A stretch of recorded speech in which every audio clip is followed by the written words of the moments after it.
देखा आपने कि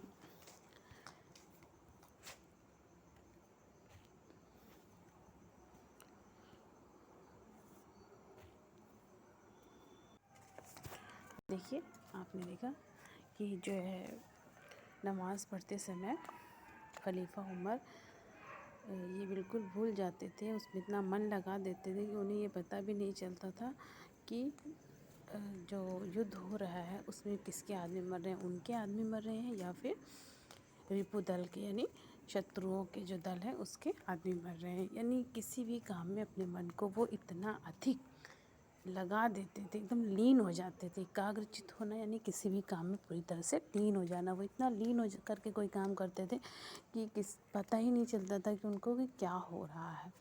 तो यही बात कही जाती है एक छात्र के लिए, एक ये सबसे ज़रूरी होता है कि वो कोई भी काम जो है बिल्कुल लीन हो करके करे, डूब करके उस काम को पूरी लगन के साथ उस काम को करें। ये नहीं कि बस हाँ लिख लिया कुछ भी, जैसे आप लोग भी लिखते हो तो उसमें राइटिंग कुछ भी रहती, ध्यान ही नहीं देते तो क्या लिख रहे हो। क्लास 6 स्टैंडर्ड में आपकी राइटिंग ऐसी होनी चाहिए कि अगला आदमी बहुत अच्छे से उसको पढ़ सके और हर वर्ड आपका एकदम साफ़ और स्पष्ट होना चाहिए।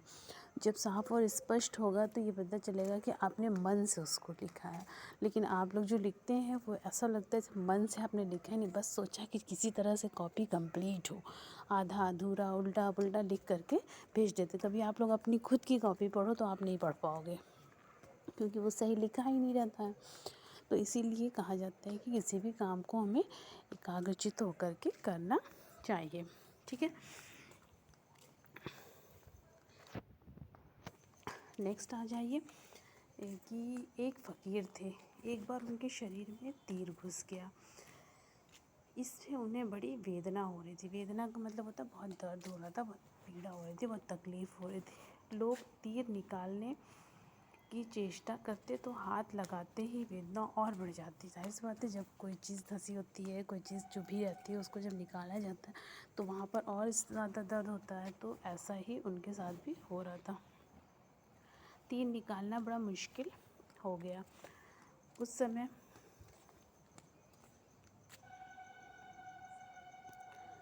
आज की तरह क्लोरोफॉर्म जैसी बेहोश करने की दवा भी नहीं थी। बड़ी समस्या खड़ी हो गई। कुछ लोग जो फ़कीर बाबा को जानते थे आगे आकर बोले, तीर अभी मत निकालो, ये जब नमाज़ पढ़ने बैठेंगे तब निकालना। ऐसा ही हुआ। क्यों ऐसा हुआ? क्योंकि जो हम मुसलमानों में जो नमाज़ जब पढ़ी जाती है तो नमाज़ पढ़ते वक्त ये कहा जाता है कि पूरी तरह से तल्लीन होकर के ईश्वर की उपासना करनी है। यानी उस समय अगर कोई हमें मार भी दे, हमें खुद को मार भी दे, काट भी दे, तभी हमें उफ़ नहीं करना है। ये चीज़ होती है, यानी उसमें पूरी तरह से ईश्वर में लीन होकर के। और मुस्लिम में जो ऐसे होता है नमाज़ पर, और हिंदू जो होते हैं वो जब ईश्वर की उपासना करते हैं तो वो पूरी तरह से लीन होकर के वो भी करते हैं सच्ची उपासना करते वक्त व्यक्ति का ध्यान इधर उधर सांसारिक कार्यों की तरफ नहीं जाता। वो पूरी तरह से ईश्वर में लीन होकर के उसकी उपासना करता है।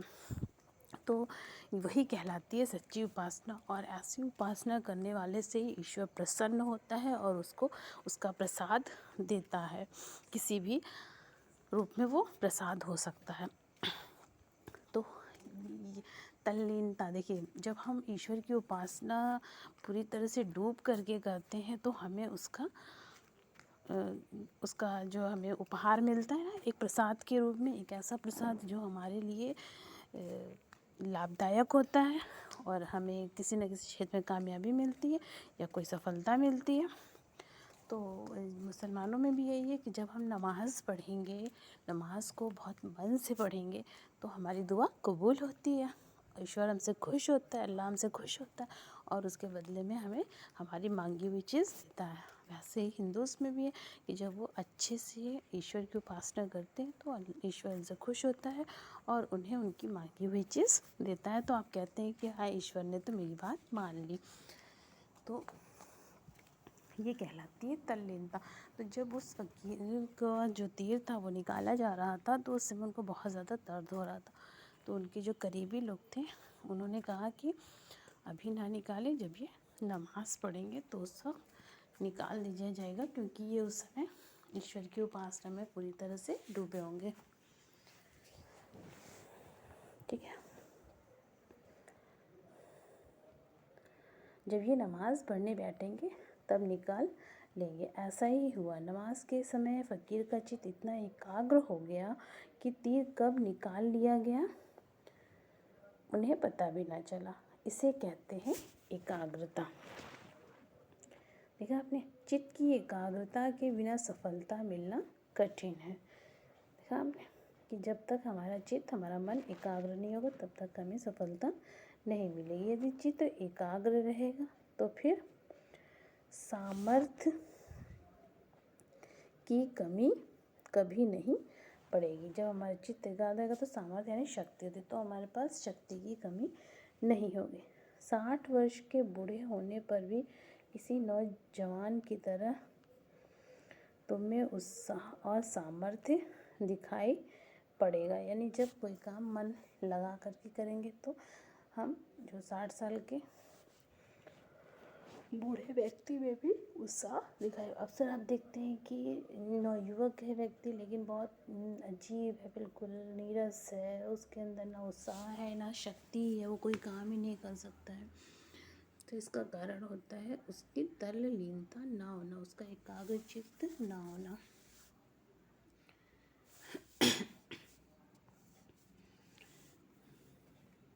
साठ वर्ष के बूढ़े होने पर भी किसी नौजवान की तरह तुममें उत्साह और सामर्थ्य की वेदना कमी नहीं दिखाई पड़ेगा। होना ये चाहिए कि मनुष्य ज्यों ज्यों बुढ़ापे की तरफ बढ़े त्यों तो उसका मन अधिक मजबूत होता जाना चाहिए। जैसे जैसे वो बुढ़ापे की तरफ बढ़े तो उसका मन और अधिक मजबूत होते जाना चाहिए। फल को ही देखो, पहले वो कच्चा होता है, फिर पकता है, फिर गलता है, सड़ता है और मिट जाता है, परंतु उसके अंदर का जो बीज है वो उत्तरोत्तर बड़ा होता जाता है। इसी प्रकार मनुष्य का यह बाहरी शरीर सड़ जाएगा और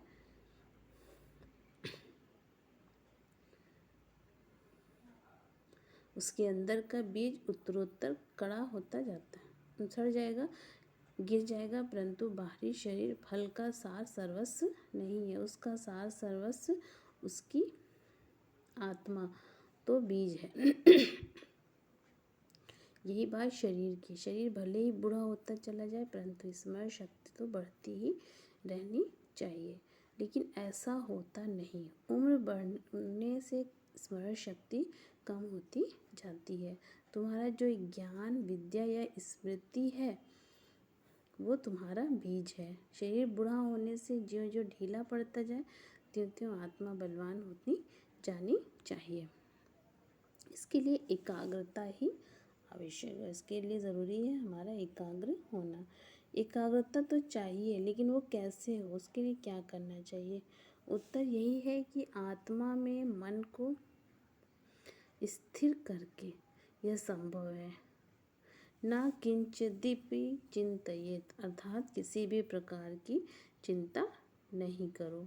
ना किंचिद अपि चिंतयेत, किसी भी चीज़ की चिंता न करो, अर्थात दूसरा कुछ भी चिंता ना करो, परंतु यह सधे कैसे?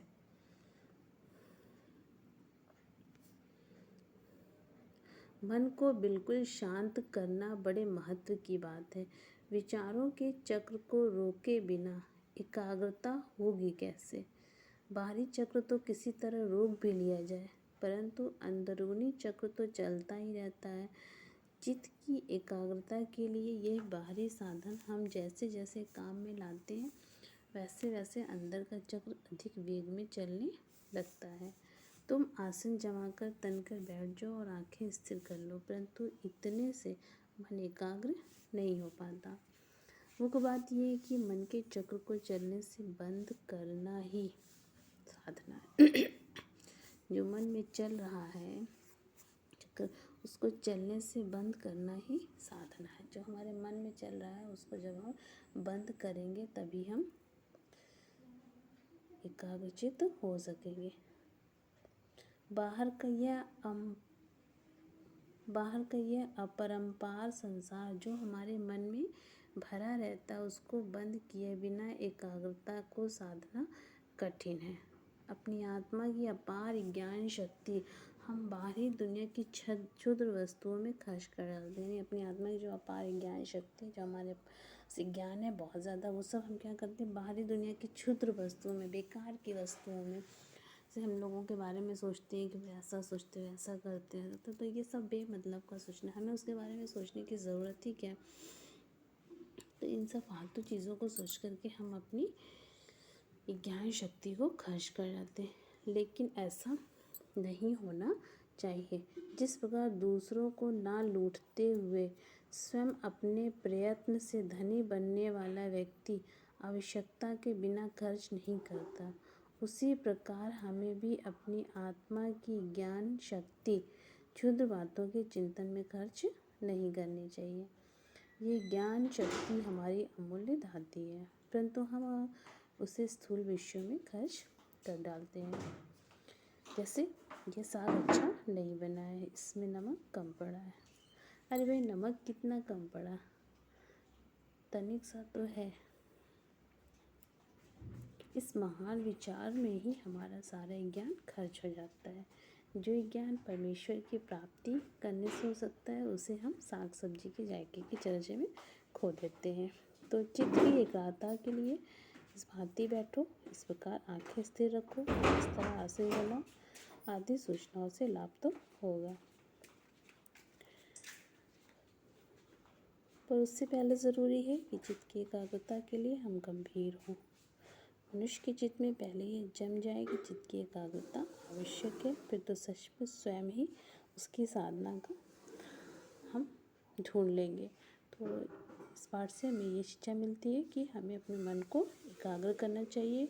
यदि मन एकाग्र नहीं होगा तो हम जीवन के किसी भी पथ पर कामयाब नहीं हो सकेंगे। हमें सफलता पाने के लिए हमें अपने मन को एकाग्र करना होगा, और एकाग्रता ही जीवन की सफलता की कुंजी है। ओके।